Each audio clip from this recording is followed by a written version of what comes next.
हे पहा, आज मटण किमा करणार आहे ना, त्याची रेसिपी टाकणार आहे मी. बकऱ्याचं मटण आहे, आम्हाला जवळच आहे. हे पहा, तेल टाकले मी आता.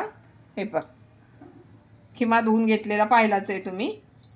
आणि आता मी तेल टाकलेलं आहे, थोडंच तेल लागतं त्याला. आता कांदा टाकणार आहे मी. हे पहा, तेल तापलेलं आहे. आता तापलेल्या तेलात फक्त कांदा टाकणार. कांदा, मीठ आणि हळदीत उकडून घेणार आहे, नंतर मसाला टाकणार.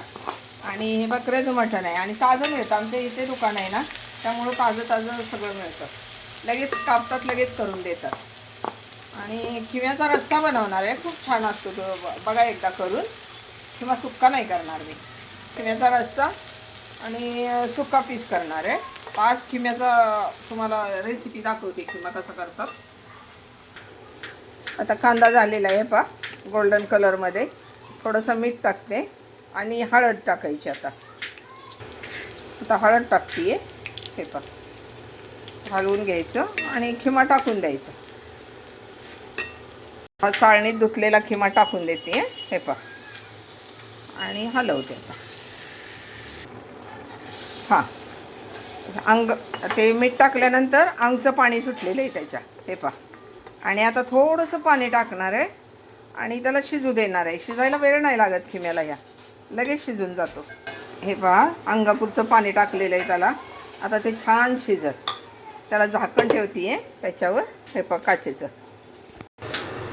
हे पहा, आता शिजलेलं आहे पूर्ण. 10 मिनिट शिजवून घेतलेलं आहे.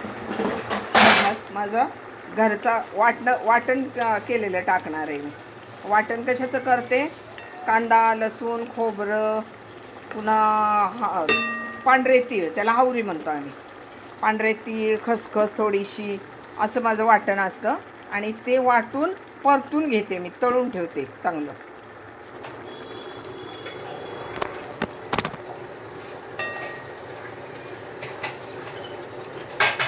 पाणी जरा गरम करते.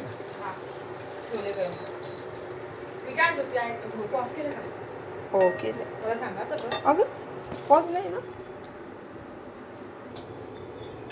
हे पहा, मसाला टाकलेला आहे. आता थोडंसं गरम पाणी टाकून रस्सा बनवणार आहे. थोडंसं चालू राहिला होता माझ्याकडून आणि ओट्यावर ठेवून दिला होता, त्यामुळं तुम्हाला ब्लॅक दिसेल. हे पहा, पाणी टाकणार आहे मी आता. अगदी भाकरीबरोबर चुरून खावा ना, असा रस्सा बनवणार आहे. पहा, मस्त रस्सा बनतो. आणि सुका पीस करणार आहे मटणाचा. ते मस्त बनलं आहे. आणि सगळीकडे खिमा असा पसरवायचा आहे. एक जाग्यावर गटका होतो बघा, असे गटके होतात, ते नाही होऊ द्यायचे. आता मी सुहानाचा मटण मसाला थोडीशी चिमट टाकणार आहे. हे पहा, चमच्याने.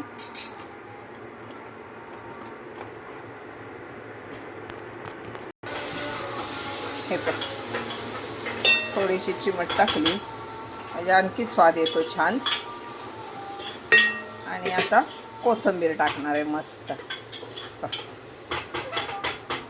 झाला खिम्याचा रस्सा. खिमा रस्सा करून पहा आणि कशी वाटली रेसिपी कमेंट करा, लाईक करा, सबस्क्राईब करा. कमेंट करून मात्र सांगा मला कशी रेसिपी झाली. आणि तुम्ही करून पहा आणि मला टेस्ट दाखवा. आणि त्याच्याबरोबर भाकरी चुरून खायची. भाकरी मस्त ज्वारीची, बाजरीची भाकरी चुरायची, काला करायचा आणि मस्त खिम्याचा काला खायचा. चला करा आणि खाऊन बघा आणि मला कमेंट करून सांगा कशी झाली रेसिपी आणि कसं वाटतं. मी केलेलं प्रत्येक रेसिपी टाकते ना, ती कशी वाटते ते कमेंटनं हमखास सांगत जा. आणि जेवढे बघतात ना, तेवढ्यांनी प्लीज लाईक करा, सबस्क्राईब करा. बाय.